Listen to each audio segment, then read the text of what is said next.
Business 221, premier site d'information économique au Sénégal. Les défis de la contribution citoyenne et de la maîtrise des assiettes fiscales et foncières. Nous allons présenter ça. Il y a 3 points principalement.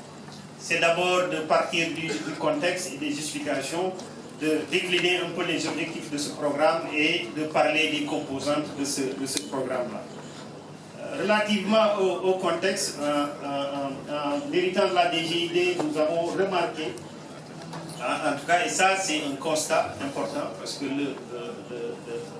les besoins de financement de nos politiques publiques sont importants, on va y revenir. Nous avons également vu que pour financer ces besoins des politiques publiques, nous avons en face de nous que l'impôt et la dette. Or, l'impôt pour la collecter, c'est une base, mais c'est aussi des taux. Et nous avons remarqué que cette base-là, qui est de l'assiette fiscale, elle est étriquée.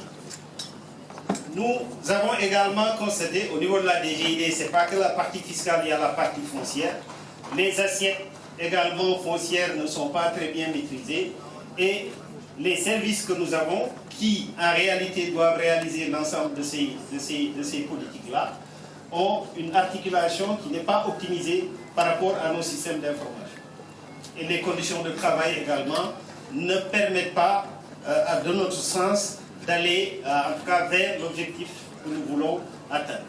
Ça, c'est le contexte et les justifications. Par rapport aux besoins de financement, je mets juste le focus sur le PAP 2 qui découle donc du plan Sénégal émergent, le plan d'action prioritaire numéro 2 qui porte sur un montant de plus de 14 000 milliards.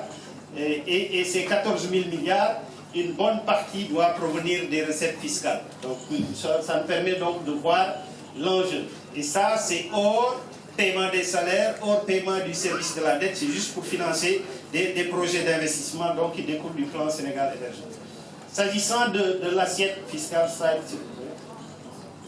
s'agissant également de l'assiette fiscale, ce que nous avons remarqué, nous sommes partis de certains faits importants qui découlent d'analyse de la Direction générale de la prévision et des politiques économiques, mais qui découlent aussi du recensement général réalisé par l'ANSD.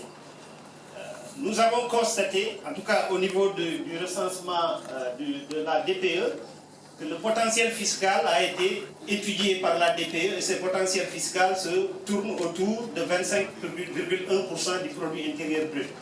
Or, fin 2018, notre taux de pression fiscale, par taux de pression fiscale, on entend recette fiscale rapportée au PIB, notre taux de pression fiscale est autour de 15%, ce qui donne un gap important de plus de 10% par rapport au potentiel de recettes que nous devons obtenir. Mais également, cela découle de quoi, de notre point de vue, découle d'une assiette extrêmement étriquée. La DGID, au mois où nous prenons la DGID, la clientèle, ou en tout cas le nombre de contribuables gérés par la DGID, tournait autour de 85 000, dont seuls 25 000 payés effectivement.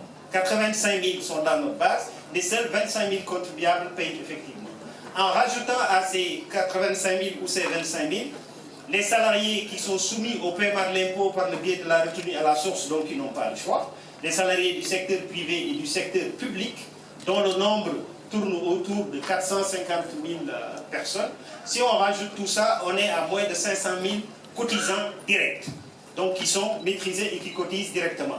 Et ce chiffre, nous avons essayé de le rapporter à la population active qui a été évaluée à plus de 6 millions de personnes. Ce qui fait donc qu'on voit l'écart extrêmement important qui pose donc des problèmes de démocratie même et un déséquilibre dans la contribution pour le financement de nos politiques publiques. Ça, c'est les constats qui font aujourd'hui que nous avons pensé qu'il est important qu'on avance et qu'on attaque les problèmes structurels. Parce que la conséquence d'avoir une population fiscale étriquée, c'est qu'on est obligé soit d'augmenter les taux ou d'avoir des impôts supplémentaires pour répondre aux besoins de financement. Ce qui fait que sur le secteur privé qui existe et les cotisants, le poids devient extrêmement élevé et même le contrôle fiscal devient très lourd, ce qui fait l'objet de plaintes très souvent par les contribuables qui sont ici présents. Michel Théron peut en témoigner. Slide, s'il vous plaît. Donc, une maîtrise insuffisante également de nos assiettes foncières. Il y a un parallélisme frappant. J'ai parlé tantôt du contexte de l'assiette fiscale, parce que ce qu'on doit comparer, en comparant nos 85 000 versus les 400 et quelques mille entreprises qui ont été recensées récemment par l'ANSD, on voit l'écart important. Donc, parce que ces 400 et quelques mille, la caractéristique qui a été donnée de l'entreprise au Sénégal, c'est qu'elle évolue dans le secteur informel. 97% sont évolués dans le secteur informel et vit moins de 5 ans. Je crois que c'est ce qui est ressorti de vos études, parce que c'est la partie la plus importante. L'entreprise, sa caractéristique, elle est dans l'informel, elle a un capital inférieur à 1 million, elle n'a pas accès au financement et elle vit moins de 5 ans. Ça, la caractéristique de l'entreprise, mais c'est ça aussi notre cible. Mais le parallélisme est frappant par rapport à la gestion foncière. La gestion foncière, également, nous avons une toute petite portion qui est immatriculée. Donc, ici, on a donné le chiffre de 5%, ça fait un peu plus de 5%, mais ça n'atteint probablement pas 10%. Donc, ce qui signifie quoi? Il y a moins de 10% de notre terre qui est gérée de manière formelle, le reste est occupé et un peu dans l'informel du foncier. Et donc, il y a un parallélisme. Si on a 97% de nos entreprises qui sont dans l'informel et plus de 90% de notre foncier qui est géré de manière aussi informelle, occupé de manière informelle, on voit pourquoi l'entreprise vit moins de 5 ans. Et c'est cette entreprise-là qui constitue notre cible, qui doit nous payer donc les impôts. Donc, ce qui fait également, on a, bon, l'administration, ça c'est du côté de l'administration fiscale, on a un faible maillage du territoire. La DGID n'est présente que dans les capitales régionales, excepté la Dagana, excepté Mbour, et nous ne sommes pas présents dans d'autres départements et souvent aussi à l'intérieur du pays. Si nous réussissons aujourd'hui le programme de transformation structurelle d'autosuffisance alimentaire en riz, ça veut dire quoi? Ça veut dire qu'il y a une activité qui va se déplacer dans les zones rurales, et ces zones rurales, nous ne sommes pas présents là-bas, ce qui pose donc un problème de proximité entre l'administration et les contribuables. Donc, à partir de ce constat, nous avons quand même voulu mettre en place un programme. Ce programme-là arrive en 2020, parce que 2020 coïncide également avec la mise en œuvre des budgets programmes. Budget programme, gestion axée sur les résultats. Le directeur général des impôts et des domaines a comme programme, qui découle du budget programme, la mobilisation des recettes fiscales intérieures et la gestion foncière. C'est ça le programme. Mais nous avons voulu donner une dénomination à ce programme-là qui s'inspire du plan Sénégal émergent, qui lui-même a inspiré la stratégie de mobilisation des recettes définie par le ministre des Finances et du Budget. Nous avons apporté une déclinaison opérationnelle donc de cette SRMT-là en disant qu'on met en place un programme YATAL qui vise, en tout cas en termes de vision, à promouvoir la citoyenneté fiscale et un accès équitable aux fonciers. 30% à l'horizon 2023, c'est d'accélérer l'application de la loi qui permet la gratuité des titres fonciers, c'est de déployer le programme de cadastrage national, c'est de garantir la célérité. En réalité, les objectifs ici que nous visons, c'est quoi? J'ai dit tantôt que les 400 et quelques entreprises qui existent, qui ont été recensées, 400 000 entreprises qui ont été recensées par la DPE, nous avons 25 000 qui cotisent réellement, il nous faut aller prendre.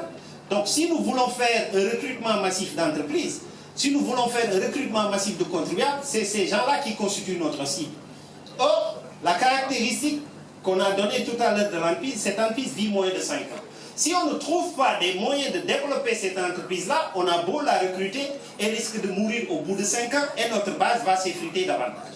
L'idée, c'est de dire, puisque nous avons la chance de gérer le foncier, et que le foncier est aussi géré en tout cas une bonne partie est occupée, mais de manière informelle, c'est de faire en sorte que le foncier serve de levier pour fortifier l'entreprise et permettre à cette entreprise-là de se développer, pourvu simplement que cette entreprise soit aussi dans notre base. Si elle est dans notre base, elle a un élément de levier qui lui permet d'augmenter son chiffre d'affaires, d'augmenter sa profitabilité et par conséquent d'augmenter les rentrées fiscales à notre niveau.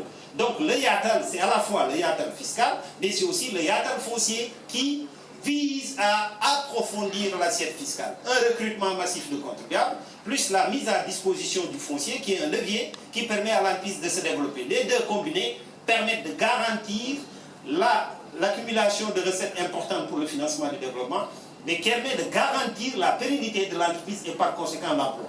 Ça, c'est la vision et ça aussi, c'est l'articulation des deux éléments que nous voulons mettre en place. Cela passe par un cadastrage universel, cela passe par la maîtrise de l'assiette, cela passe par la modernisation. Ce qui fait que nos composants... Business 221, l'économie à votre portée.